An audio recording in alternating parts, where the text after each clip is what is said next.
July 14, 2025 current affairs ఈ వీడియోలో చూద్దాం. ఫస్ట్ వన్, ఇథనాల్ కోసం 2.8 మిలియన్ టన్నుల FCI బియ్యాన్ని కేంద్రం కేటాయించింది.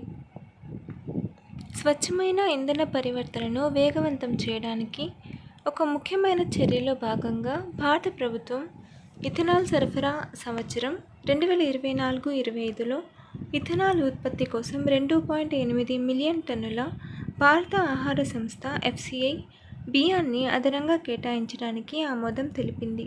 దీనితో ఇథనాల్ బ్లెండెడ్ పెట్రోల్ EBP కార్యక్రమం కింద ఇథనాల్ కోసం కేటాయించిన మొత్తం బియ్యం 5.2 మిలియన్ టన్నులకు చేరుకుంది. ఈ నిర్ణయం 2025-26 నాటికి భారతదేశం 20% ఇథనాల్ కలపడం లక్ష్యంగా పెట్టుకున్నప్పటికీ, ఇది ఆహార భద్రత మరియు ఇంధనం కోసం ఆహార ధాన్యాల నైతిక వినియోగంపై చర్చలను తిరిగి రేకెత్తించింది. 2025 ఆర్చరీ ప్రపంచ కప్లో భారతదేశం 7 పతకాలతో మెరిసింది. షాంఘైలో జరిగిన ఆర్చరీ ప్రపంచ కప్ స్టేజ్ 2లో భారతదేశం అద్భుతమైన ప్రదర్శనను అందించింది.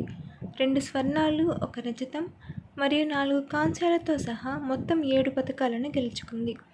స్టార్ ఆర్చర్ దీపికా కుమారి తన 18వ ప్రపంచ కప్ పతకంతో అంతర్జాతీయ పోడియంలోకి అద్భుతంగా తిరిగి వచ్చింది.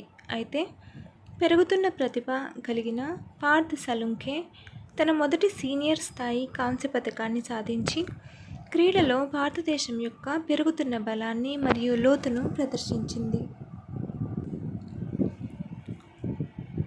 వార్తల్లోకి ఎందుకు వచ్చిందో చూద్దాం. 2025 ఆర్చరీ ప్రపంచ కప్లో భారతదేశం 7 పతకాలతో మెరిసింది.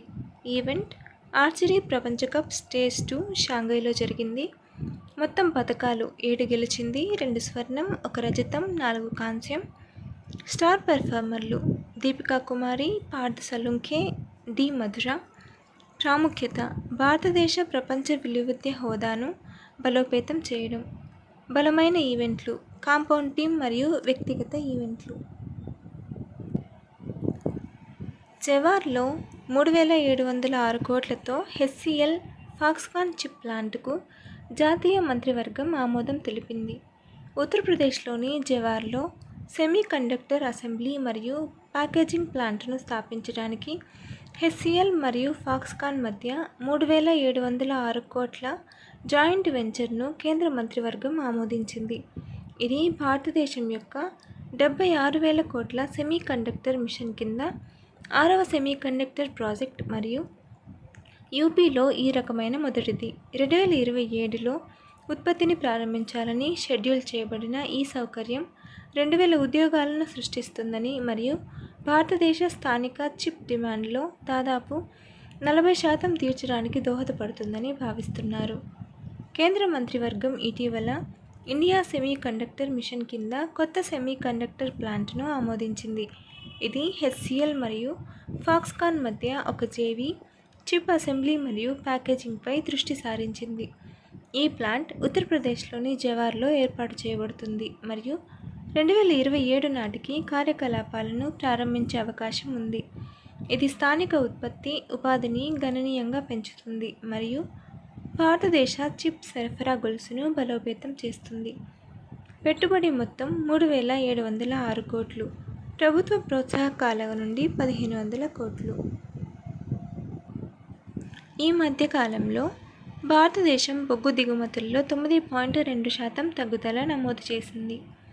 భారతదేశం ఇంధన స్వావలంబన దిశగా గణనీయమైన అభివృద్ధిలో భాగంగా ఏప్రిల్ 2024 నుండి ఫిబ్రవరి 2025 వరకు బొగ్గు దిగుమతులు గత ఆర్థిక సంవత్సరం ఇదే కాలంతో పోలిస్తే 9.2% తగ్గుదల నమోదు చేశాయి. మొత్తం దిగుమతులు 242.6 MT నుండి 220.3 మిలియన్ టన్నులకు MT తగ్గాయి. దీని ఫలితంగా గణనీయమైన విదేశీ మారక ద్రవ్యం ఆదా అయింది. ముఖ్యంగా వాణిజ్య బొగ్గు మైనింగ్ మరియు మిషన్ కోకింగ్ కోల్ వంటి కార్యక్రమాల కింద దేశీయ బొగ్గు ఉత్పత్తిని పెంచడంపై భారతదేశం యొక్క వ్యూహాత్మక ప్రాధాన్యతను ఈ తగ్గుదల ప్రతిబింబిస్తుంది. జమ్మూ కాశ్మీర్లో అంతర్గత జలమార్గాలను పెంచడానికి శ్రీనగర్ కార్యాలయాన్ని ప్రారంభించిన IWAI. జమ్మూ కాశ్మీర్లో ఇన్లాండ్ వాటర్ ట్రాన్స్పోర్ట్ IWT రంగాన్ని పెంపొందించడానికి ఒక మైలురాయి చర్యలో భాగంగా ఓడరేవులు, షిప్పింగ్ మరియు జలమార్గాల మంత్రిత్వ శాఖ పరిధిలోని inland waterways authority of India IWAI శ్రీనగర్లో తన కొత్త ప్రాంతీయ కార్యాలయాన్ని ప్రారంభించింది.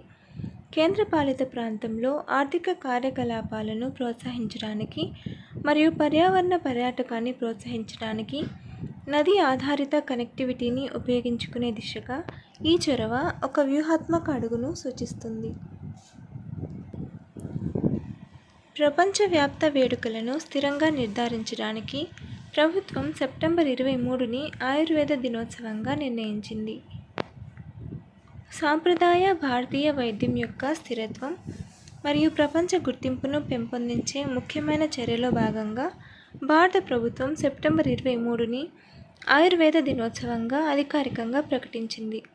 గతంలో హిందూ పండుగ అయిన ధన్తెరస్లో జరుపుకునే ఆచారాన్ని వేర్వేరు తేదీలతో భర్తీ చేసింది.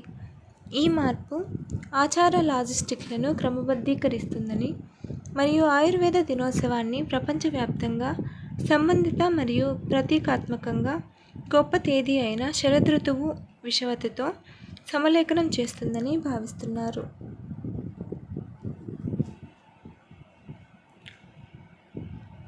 ఢిల్లీలో తిరంగ యాత్రతో జాతీయ పతాకాలతో ప్రజలు. దేశవ్యాప్తంగా భాజపా తిరంగ యాత్ర. భారత సైనిక దళాలు చేపట్టిన ఆపరేషన్ సింధూర్ విజయవంతం కావడాన్ని పురస్కరించుకొని దేశవ్యాప్తంగా తిరంగ యాత్రను భాజపా ప్రారంభించింది. 11 రోజుల పాటు కొనసాగే ఈ కార్యక్రమాన్ని మంగళవారం వివిధ ప్రాంతాల్లో భాజపా అగ్రనేతలు, కేంద్ర మంత్రులు ఆరంభించారు. తిరంగా కేవలం పతాకం మాత్రమే కాదని, భారతీయుల ఆత్మ అని నేతలు పేర్కొన్నారు. ప్రధాని మోదీ నేతృత్వంలో దేశం వేగంగా అభివృద్ధి సాధిస్తోంది.